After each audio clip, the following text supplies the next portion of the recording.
Um, the good news is I'm glad that the air sign from a few weeks ago that keeps showing up is finally cleared out of the picture. I'm really happy to see that. What I feel happening in your relationship sector is I see you making an effort to really reach out to another person. So overcoming those emotional barriers, overcoming your sense of hesitation and kind of that sense of stubbornness, that sense of like stubborn pride within yourself to kind of try to make a connection with other people. Okay, so this is great. Whoever you're reaching out to, they're so happy to hear from you. They're so happy to hear from you. And I feel like a whole gamut of emotions is being stirred up within them. And they're also kind of like fantasizing about you as well. So this is the energy that you bring to the table. I have here the Princess of Wands. This is Page of Wands, okay, in the traditional Rider-Waite deck. This is communication. This is sort of like, hey, let's do this, let's do that, let's get out and meet me here, let's meet me there. So making some type of a flirtatious gesture towards another person. And it's in a very playful manner. And it's in a manner that is very non-committal. And I feel like you're communicating with somebody and testing the waters as to how do they feel about me? What are they up to? Are they single? Are they in a relationship? Let me test out the waters. So I feel like for many of you, you're reaching out to a person and I feel like the communication is very light. It's very non-committal, and it's almost like an offer they can't refuse. So I see some of you are like, hey, can I talk to you about this? How do you feel about that? And the communication is just, you know, light, airy. There aren't overly heavy emotional expectations coming from you to them. I'm also seeing this is going to be kind of like the catalyst to get the other person to respond to you. It's almost like strategically, you know how to respond to them, or you know how to ask them questions about things that they are interested in. So for example, if you want to see somebody and you know they're really into sports, you can say you want to watch a football game, you want to watch a soccer match. If you're interested in somebody who loves, for example, Peruvian food, you might ask them, hey, there's a Peruvian restaurant that just opened up. A bunch of friends and I are going to check it out. Do you want to come? So it's almost like giving them an offer. It's like taking the bait, knowing how to bait them, knowing how to hook them. So you're being very crafty and very strategic in the way that you're communicating. The person that you're dealing with, I have here the Two of Pentacles. They're going to be very, very surprised and kind of like thrown off course when they hear this communication from you. It's a little bit more flirtatious than they normally expect it from you. So I have here the Two of Pentacles. And the Two of Pentacles usually indicates like juggling two options, juggling multiple options, juggling the pros and cons, as well as juggling emotionally, trying to figure out how they feel, okay? The symbolism with the snakes in the picture, I almost feel like a sense of entrapment. So I feel like you're very crafty with your communication and you're giving them an offer that they can't really refuse. And so as a result of it, they're kind of weighing out what you just said and they're weighing out how they feel. And I feel like, you know, pentacles always indicate something solid, something that's going to be built upon. And so I feel like even if they're in another relationship or they're talking to other people, they're going to be coming your way. But either way, I feel like there might be a little bit of a delay when it comes to their response. But when they do respond, they're going to be jumping towards you. Okay, we have here the Six of Wands. And the Six of Wands is feeling very elated, feeling almost like they have reached that moment of recognition.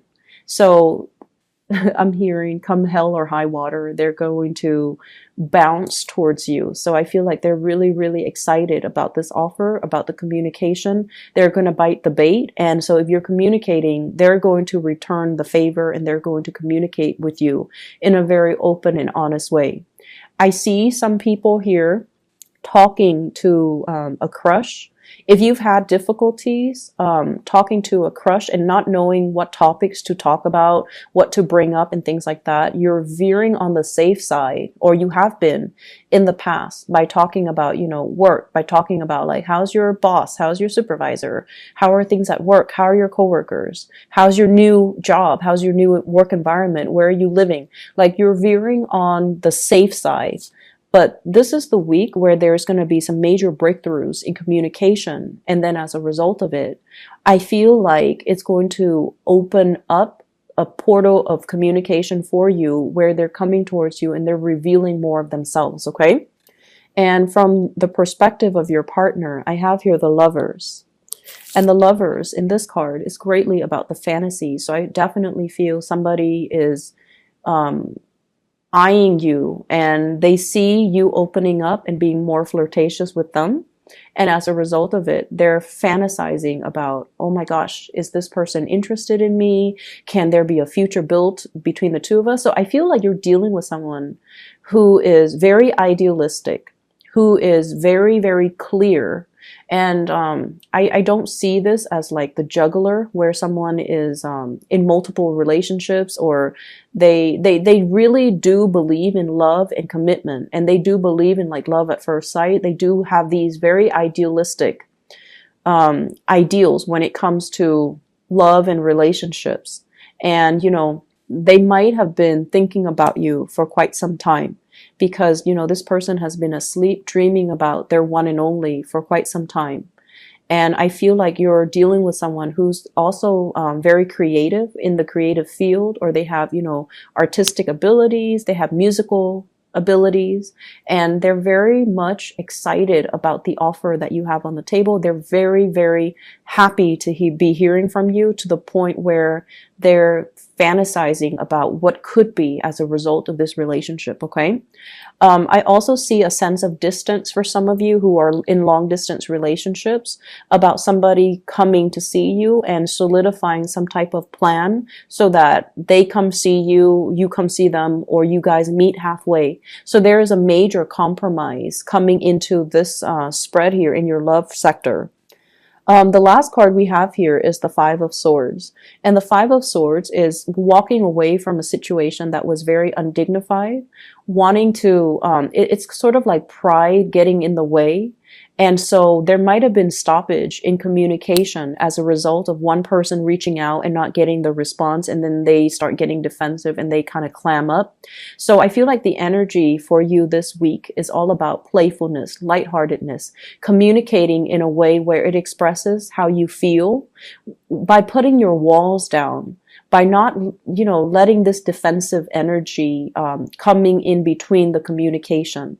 So it's like, oh, I communicated, I reached out last time, they didn't respond, so now they need to reach out to me. So you are letting go of that, whole concept about keeping scores and self-isolation, and really letting your partner or your significant other know that it's okay to, you take care of whatever you need to take care of. And when you're ready, you come back to me.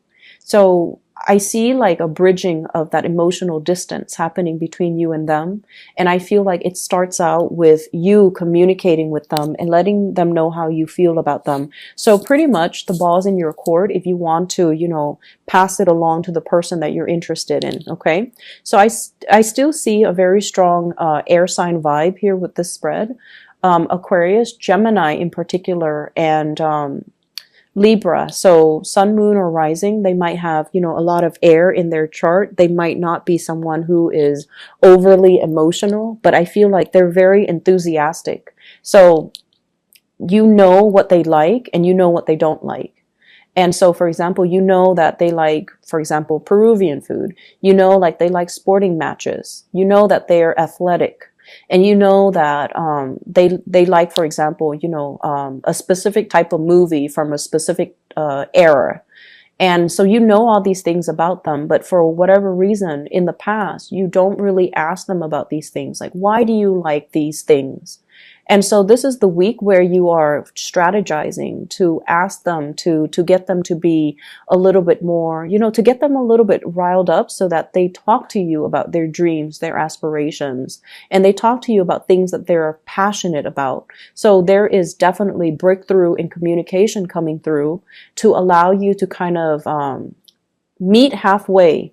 Meet somebody halfway, somebody that you're interested in, because they're coming at you in a very enthusiastic manner, because you communicate with them in a manner that is appropriate to get this person to respond the way you want, okay?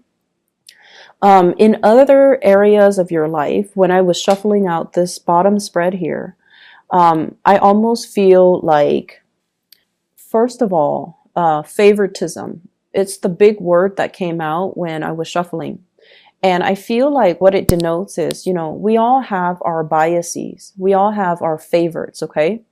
For those of you who are in some type of a teaching profession, you always have certain kids that you like more than others. You also have, certain kids that are troublemakers, right? And if you're dealing with children in general, if you're dealing with people who are younger, if you're managing a team, there will always be people that you like and people that you don't like.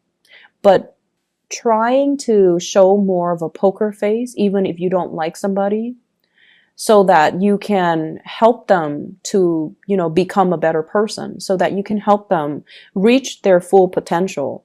And so they're saying here, work towards a common purpose. Finding and emphasizing the good traits about the other person rather than dwelling on the negative traits that they embody is really going to help you in dealing with the people that you don't like, especially if you are in charge of, in control of their work environment, in control of their professional development. That's going to go a lot further for you, and it's going to show the fact that you're very unbiased, and it's going to show the fact that you're able to shape and mold people, and even the people that you don't like, okay? So I feel like letting your defenses down, and especially dwelling on the positive traits about somebody, will help you kind of get along with them and to help you develop them so that you can strengthen their weaknesses. Does that make sense? I see a lot of people here working with children, and I see a lot of people grading, performance evaluations, professional development, and you're giving somebody a score. And I feel like naturally you have people that you like, but I feel like you're not seeing them in their full spectrum. You're only seeing a very select few. It's like you're seeing, you have this window into their personality, into their psyche. And I feel like once your opinion is made up about a specific person, this so-and-so is, has a big ego, so-and-so is controlling, so-and-so is a gossip. Once you have already made up your mind, it's really, really hard for you to reform and reshape your opinion. And so my advice is, don't judge too quickly. And I'm seeing a lot of judgment from this card. And I'm also seeing like premature judgment will not only be detrimental to that professional relationship, but it can also affect who you give the projects to, who you take under your wings. Okay, so be careful about that. The other message that I'm seeing here as well is let people learn to do things themselves, okay? The ability for you to learn to delegate, the ability for you to entrust other people with responsibilities, with the mindset that I train them well, so they should be able to do it themselves.